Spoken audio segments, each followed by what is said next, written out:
Namaste.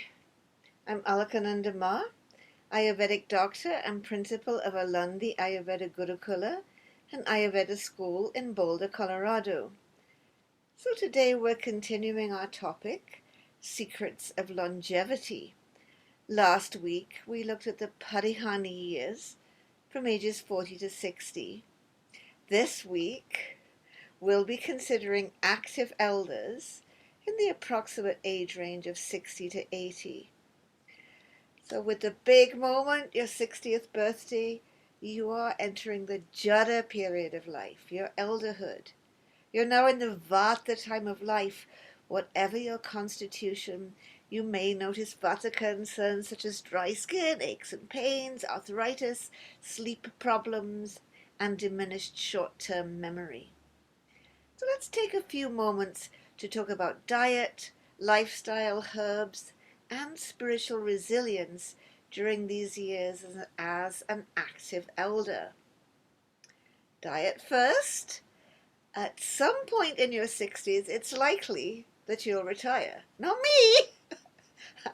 I just turned 70 and no thought of retiring, but people tend to. This is a huge life change that alters your diet, meal plan, lifestyle, and your self-concept.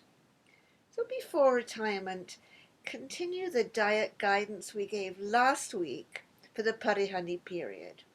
Focus on whole, nutrient-dense foods.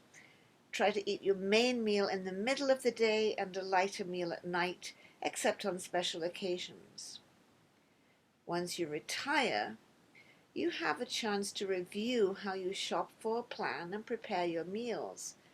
It's good to take up retirement hobbies, so if cooking wasn't something you had time for previously, now is the time to embrace cooking as a hobby. Enjoy the sensory experience of cooking and the thrill of creativity. How do you and your partner or household divide up the duties of shopping and cooking? Money may be tighter now you're retired, and it's important not to waste. So make a weekly menu and shop accordingly. As you're in your Vata time of life, lean towards a Vata soothing diet, planning regular meal times with plenty of soups, dals, and khichiris. And as you age, your digestion may become more delicate. Consider cutting back on chilies, onions, garlic, and sour seasonings if you or your partner have a tendency to reflux. If there are dentition challenges, make sure the food is thoroughly cooked so it's soft and easy to chew. Be sure to make meal times a rewarding time.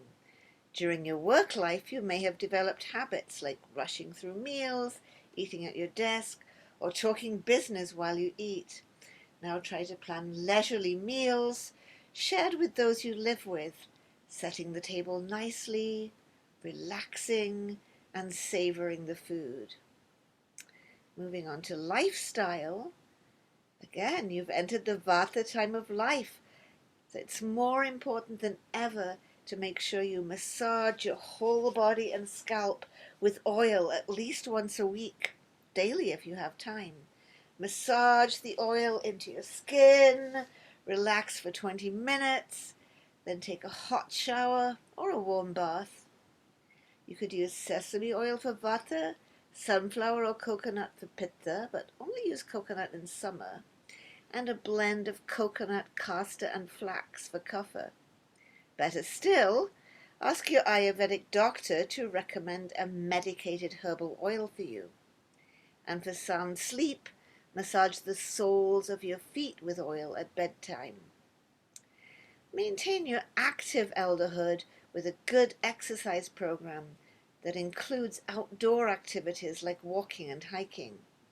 Add yoga and qigong for flexibility, balance, and core strength. If you lose your core strength, you'll age rapidly. Choose lower impact forms of exercise that are kind to your joints. If it's icy or severely cold outside, try some indoor exercise like Leslie Sanson's indoor walking videos. For women, belly dance is a wonderful way to maintain core strength and balance and to feel sexy and beautiful in your elder years. Layla Isaac has some adorable belly dance workout videos you might enjoy. And you need deep relaxation as well as exercise, so make sure you take at least 10 minutes shavasana after yoga, deep relaxation. 20 minutes is best. New hobbies and activities help keep your brain young by building new synapses. Learn to play a musical instrument, take dance lessons, or study painting, photography, pottery, or sculpture. Personally, in my Jara years, I went back to having violin lessons. I was somewhat accomplished as a child and teenager, started singing lessons, and took up belly dance, this despite the fact that I still work full-time. As well as developing new skills, it can be good to use the skills you develop during your work life, whether that's through part-time work or volunteering. Alas, with COVID, we have lost some of the opportunities, like volunteering at the library or at an information desk, that provide a chance for connection and making new friends. In normal times, it's a good idea to volunteer in a setting where you get out of your house and meet new people. And yes, elders want, need, and expect to be sexually active. And not only those of us who are married. Especially during the COVID era, older people are using senior dating apps as they reach out for love and companionship. While some religions and cultures may reserve sex for the childbearing years, most of us see sexual expression as a fulfilling activity independent of reproduction. A rich and meaningful sex life can help you live longer, feel younger, and enjoy better mental health. For active elders who are dating, the same advice applies to you as to those in other age groups. Practice safe sex and use a condom. The genital changes of aging are an added risk factor for STIs such as chlamydia, gonorrhea, syphilis, and HIV, so please be careful. Sex after 60 is a large and important topic in its own right, one that we'll save for another day. For now, suffice it to say that you can't take your sexual capabilities for granted in your older years. It takes work to sustain this important part of your life. At the very least, do 30 kegels a day to keep your PC muscles in shape. This will also help with core strength and stress incontinence issues. It's even recommended to help reduce belly fat and lower blood lipids. Moving on to herbs. Every active elder should have an Ayurvedic doctor in their life to recommend specific herbal formulations and teas to deal with individual issues such as arthritis, heart disease, diabetes, cognitive issues, and so forth. It's more important than ever to keep your doshas balanced and your dhatus or tissues nourished and supported. On a self-care basis, make sure you use herbs and teas such as turmeric, tulsi, and triphala, which have wonderful antioxidant properties.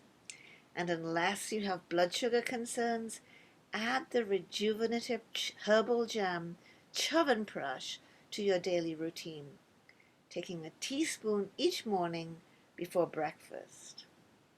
Let's talk about spiritual resilience in your active elder years. At some point in your active elder years, you'll be confronted with age stigma or ageism. You're growing old in a society that values youth and discounts elders. You may also internalize ageism and self-stereotype, creating a self-fulfilling prophecy of social isolation. Today we tend to turn to Google to look for answers that in olden times were known only to elders, who were valued as repositories of wisdom and life experience. But many of the changes associated with elder mind do in fact tend to lead to greater happiness. We feel more gratitude, we have more perspective, we're less likely to sweat the small stuff. Try to focus more on the wisdom of your years and less on the stigma placed upon you. As I often like to say, meaning is the best medicine. Your elder years are not for golf and cruises, nor for sitting alone in front of the television. According to Ayurvedic teachings, your elder years, with children grown and financial burdens reduced, are a time to serve the greater good, to share your wisdom, and to prepare spiritually for death. While you have energy, serve others in whatever way appeals to you. Find ways to share your wisdom, whether that's through meeting people or through a blog or podcast. Above all, develop and deepen your spiritual practice, acquiring the only wealth you can take with you when you leave this life.